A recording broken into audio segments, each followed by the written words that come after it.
Hi friends, welcome to our channel. நம்ம இன்றைக்கி வந்து முடக்கத்தான் கீரையை வச்சு நல்ல ஒரு சூப்பரான காரக்குழம்பு தான் வந்து செய்ய போகிறோம். இந்த கீரை வந்து பார்த்திங்கன்னா இந்த மூட்டு வலி இருக்கிறவங்களாம் ரொம்ப நல்ல ஹெல்த்தியான கீரை. மூட்டு வலி இருந்தால் மட்டும்தான் சாப்பிடணுன்ட்டு இல்லை, இதுக்கப்புறம் ஃப்யூச்சரில் வரக்கூடாது அப்படின்றதுக்காகவும் இதை வந்து சாப்பிடலாம். அவ்வளோ ரொம்ப ஹெல்த்தியான கீரை. இந்த கீரையை வந்து நல்ல ஒரு பெரிய கைப்பிடி அளவுக்கு நான் இன்றைக்கி செய்கிறதுக்காக எடுத்திருக்கேன். இந்த குழம்பு வந்து பார்த்திங்கன்னா ஒரு 4 பேர் அளவுக்காக இன்றைக்கி வந்து பண்ணுறேன். இன்கேஸ் உங்கள் வீட்டில் எக்ஸஸாக இருக்கிறாங்கன்னா அதுக்கேற்ற மாதிரி நீங்கள் அளவுகளை கூட்டிக்கலாம்.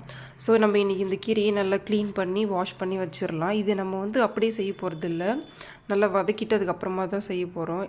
எப்படி செய்யுதுன்னு பார்க்கலாமா? இப்போ ஒரு கடாயில் 1 ஸ்பூன் மிளகு, 1 ஸ்பூன் சீரகம், ஒரு சின்ன துண்டு அளவுக்கு வந்து இஞ்சி, இதெல்லாம் வந்து நல்லா ஒன்று சேர்ந்து விட்டுடலாம். இது கூடவே வந்து பார்த்திங்கன்னா நல்லா வாஷ் பண்ணி வச்சுருக்க முடக்கத்தான் கீரை. ஸோ இதுவும் சேர்த்து நல்லா வதங்கினதுக்கப்புறமா நம்ம வந்து 1 ஸ்பூன் அளவுக்கு வந்து தனியாக எடுத்து இது கூட வந்து சேர்த்துக்கலாம். ஸோ இதெல்லாம் குழம்பு வந்து நல்லா திக்காக டேஸ்ட்டாக கிடைக்கிறதுக்காக இதெல்லாம் ஆட் பண்ணுறோம். கீரையெல்லாம் நல்லா வதங்கினதுக்கப்புறமா ஃபைனலாக ஒரு சின்ன கைப்பிடி அளவுக்கு, அதாவது ஒரு 1/4 கப் அளவுக்கு தேங்காய் வந்து சேர்த்துக்கலாம்.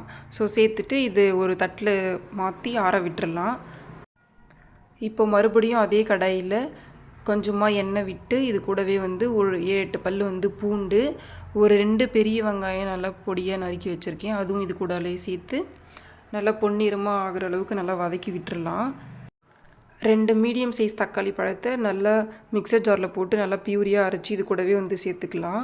ஸோ சேர்த்துட்டு இதனுடைய பச்சை வாசனை போகிற வரைக்கும் நல்லா வதக்கி விட்டுறலாம். ஸோ நம்ம ஆல்ரெடி கீரையை வதக்கி வச்சுருக்கிறோம் இல்லையா, அதுவும் வந்து மிக்சர் ஜாரில் சேர்த்து நல்லா ஃபைன் பேஸ்ட்டாக, இஞ்சி பூண்டு பேஸ்ட்டெல்லாம் எந்த மாதிரி அரைப்போம் ஸோ அந்த மாதிரி வந்து அரைச்சி இந்த குழம்பு கூடவே வந்து சேர்த்துக்கலாம். சேர்த்துட்டு நல்லா ஒரு மிக்ஸ் கொடுத்ததுக்கப்புறமா குழம்பு மிளகாத்தூள் வந்து ஒரு 2 ஸ்பூன், தேவையான அளவு வந்து உப்பு போட்டு, ஒரு டம்ளர் அளவுக்கு தண்ணி ஊற்றி ஒரு லிட் போட்டு வந்து 5 நிமிஷம் வந்து கொதிக்க விட்டுடலாம். ஸோ 5 நிமிஷத்துக்கு அப்புறமா வந்து பார்த்திங்கன்னா நல்லா எண்ணெய் பிரிஞ்சு வந்திருக்கும். எண்ணெய் பிரிஞ்சு வந்ததுக்கப்புறமா நம்ம ஒரு லெமன் சைஸ் அளவுக்கு புளி கரைசல் தண்ணியை வந்து இந்த குழம்பு கூடவே வந்து சேர்த்துக்கலாம். ஸோ சேர்த்துட்டு திருப்பி ஒரு 10 நிமிஷம் வந்து மீடியம் ஃப்ளேம்லேயே கொதிக்கட்டும். குழம்பு நல்லா கொதித்து திக்காயிட்டு வரும். ஸோ 10 மினிட்ஸ்க்கு அப்புறமா வந்து ஒரு ஃபைனலாக தாளிப்பு கொடுத்து கொத்தமல்லி தழையை தூவி இறக்கிடலாம். சூப்பராக வந்து இருக்குது குழம்பு. பார்க்குறதுக்கே எவ்வளோ ஒரு டேஸ்ட்டாக தெரியுது பாருங்கள், அவ்வளோ அழகாக நான்வெஜ் ஸ்டைலில் இருக்குது பார்க்குறதுக்கே. இது வந்து ரைஸ்க்கு மட்டும்தான் நல்லாயிருக்கும் அப்படின்லாம் வந்து யோசிக்க தேவையில்லை. எல்லா ஃபுட்டு கூடமே இது நல்லா சைட் டிஷ்ஷாக வந்து சர்வ் பண்ணலாம். நான் இன்றைக்கி வந்து பார்த்திங்கன்னா ரைஸ் கூட தான் வந்து சர்வ் பண்ண போகிறேன். ரைஸு, கேரட் பொரியல், அப்புறம் இந்த முடக்கத்தான் கீரை குழம்பு.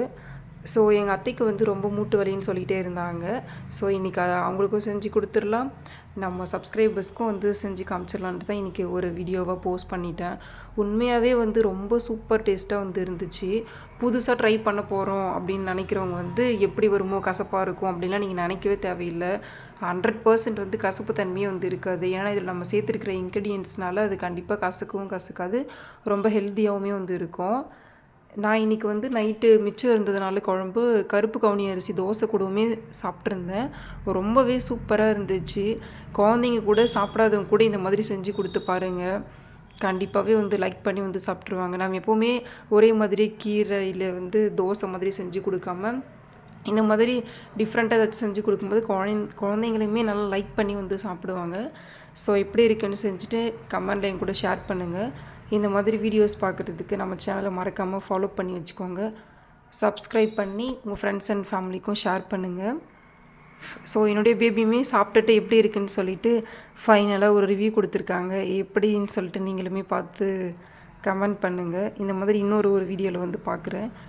தேங்க்ஸ் ஃபார் வாட்சிங்.